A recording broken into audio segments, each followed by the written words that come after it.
Hello again. I am here with the Cadillac and just thought I'd give an update and thought I'd do something a little different today because I've been having this process here and it's going on and things take time.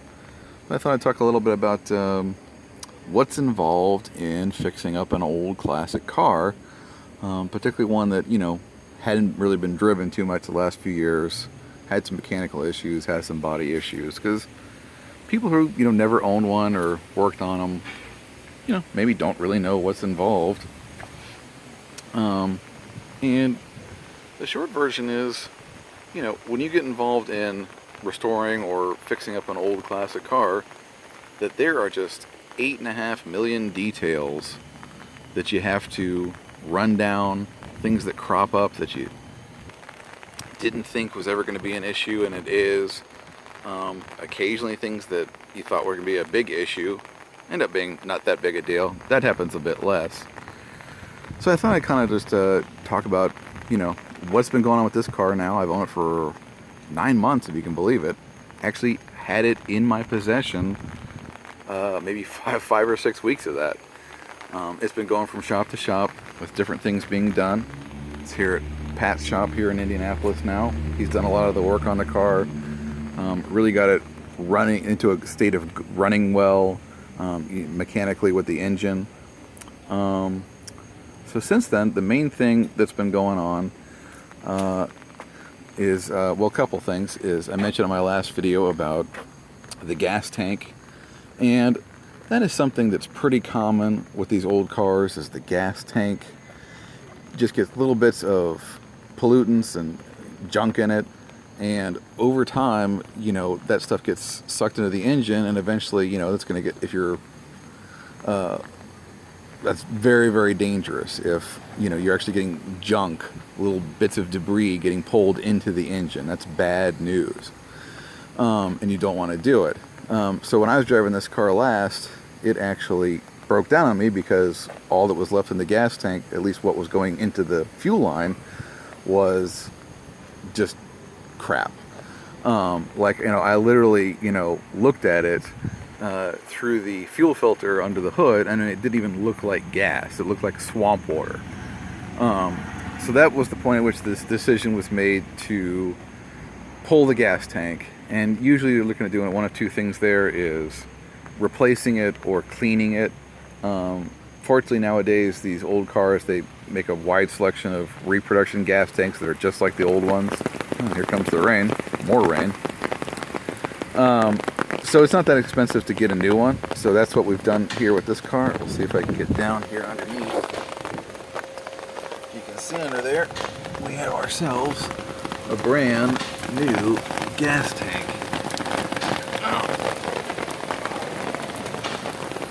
And in addition to that, Pat here installed a new fuel sending unit inside, and also an entire new fuel line from the back of the car up into the front. So we've got all clean fuel now.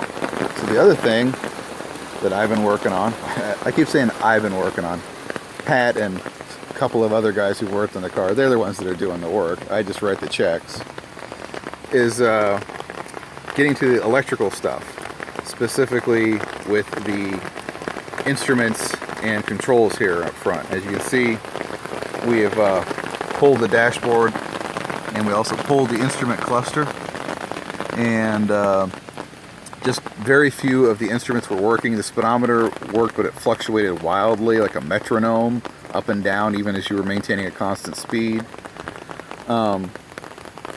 And had no working odometer, no working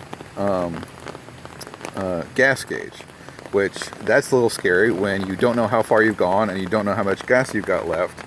You kind of just have to take a wild guess and fill her up before you run out of gas.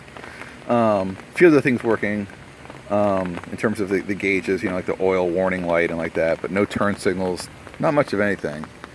So Pat pulled the control panel and made the decision pretty early on here that we should just have that sent off to a specialty shop to be rebuilt, which we did.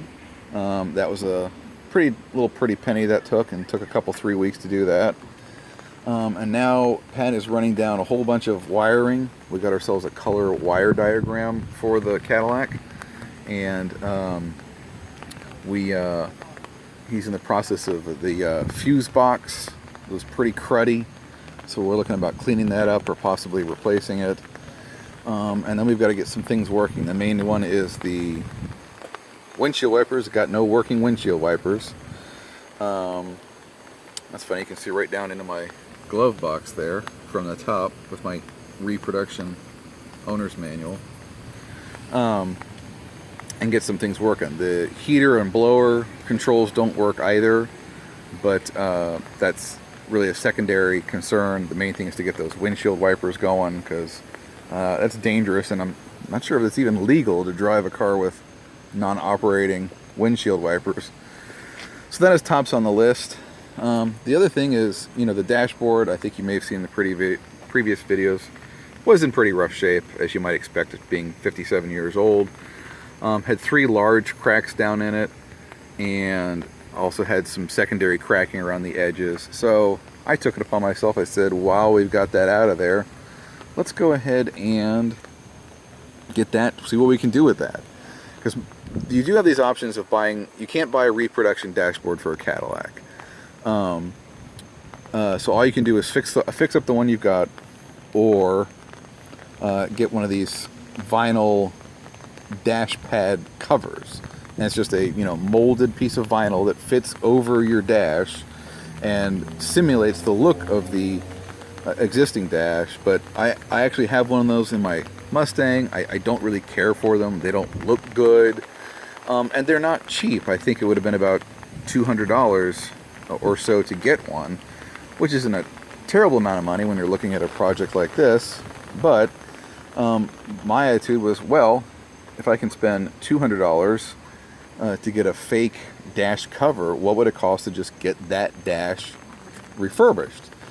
And so long story, I checked around, and for about not even twice the cost of getting the dash cover, I was able, by a local place here in town, to get the dashboard redone. I don't have it with me, it's actually at home, but it looks great. Unless you were like really looking for the flaws in it, you would not even be able to tell that it's a brand new dash. So that is next, was we're looking to get the electrical done. Then we got a few other things. I've gotten 3 of my 4 power windows working correctly. Having a real tough time with this one over here. It's actually not even sitting in the channel. It's actually just, I don't know if you can tell by looking down here, if it'll show. It's actually sitting up on wood blocks is what's keeping that up. The motor works, like when you press the controls, you can hear it going, but it's missing a lot of the hardware inside, the channel and things, so I'm going to have to track that down and get it done. Just a few of the things I'm looking to do before I actually take it to the body shop, where I'll probably spend a few months, is the front seat. Overall, the condition of the, oh, it's locked. Oh, I can't get into my own car. Oh, yes I can. The upholstery is in pretty good shape. I can't imagine that's the original upholstery, because it looks too good. It has almost no cracking or damage to it. So overall it's in pretty good shape. It's kind of dirty right now, but you can see the kind of the look of the rest of the interior. Overall it's pretty primo. This under dash here, you can see the metal there, will need to be repainted, but that's something I can actually even do myself. So overall there's not too much to do in the interior other than clean it up a bit. But this front seat, you can see the stuffing inside of it is just rot. Like, I'm not sure if there's any right here, but you can maybe see a little down there at the bottom. Like little pieces of the stuffing will actually just come out when you sit down on it. So it's just completely rotted in there. You probably see a depression there. I'm thinking it was a bigger guy who owned this car and has just worn those poor little springs down to nothing. So that's something else I will probably look to do pretty soon. is to get that front seat restuffed and the bad springs replaced. I actually keep a master list of everything I want to do on the car, and it's frustrating when you start and you have this incredibly long list and it seems like you'll never reach the end of it. And I'm still really pretty early in the process with this car. But, you know, it is satisfying to tick things off that list, to see accomplishments happening. I've already got quite a few. I mean, you know, it went from a state from being not really running very well at all, I mean, barely running, to, I mean, it just runs beautifully right now. Now that I've gotten that gas tank and gas line replaced, I mean, I would have no hesitancy about, you know, taking this car for a nice long spin with the family. But anyway, just thought I'd give you an update of what's going on with the Cadillac. We'll have more to say as time goes by.